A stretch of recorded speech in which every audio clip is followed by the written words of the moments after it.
and welcome back to Virtually BGCMC. Miss Nikki here, and today we're going to be reading A Flag for Juneteenth by Kim Taylor.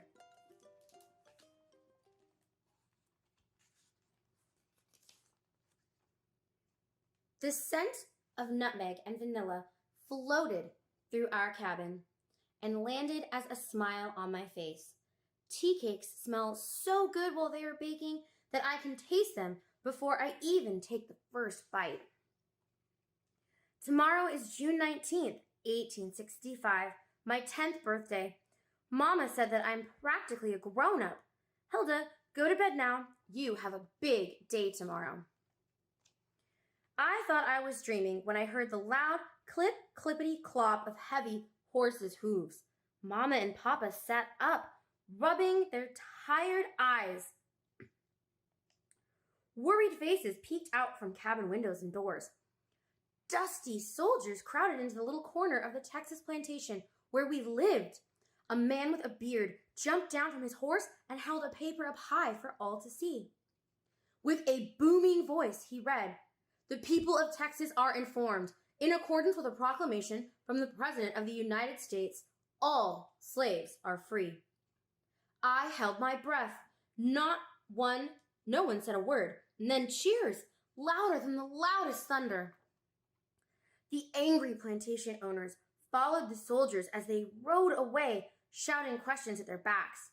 We didn't know it, but President Abraham Lincoln had signed the Emancipation Proclamation more than 2 years earlier. Enslaved people had been free since then, but the plantation owners chose not to tell us.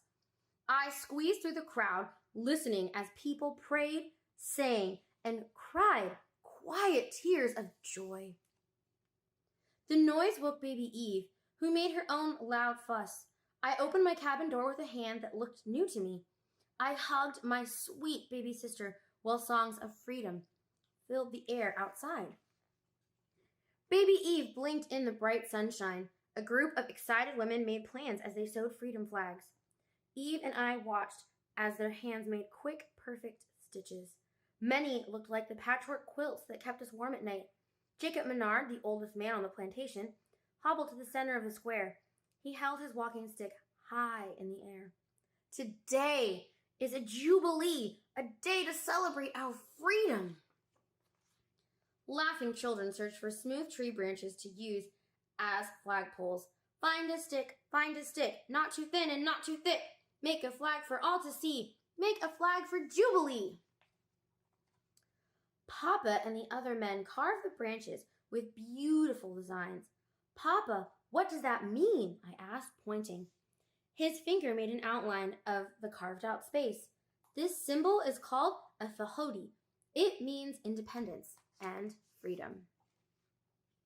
It was just then that I remembered my birthday. Papa, I'll be back soon. I took the long way into the woods, around the pond, over the pile of smooth stones, and through the tall grass. I found my favorite tree and climbed until I could see the horizon. I felt hopeful and very grown up. I pulled a small jar with a lid from my pocket. Bright sunbeams were shining through the leaves.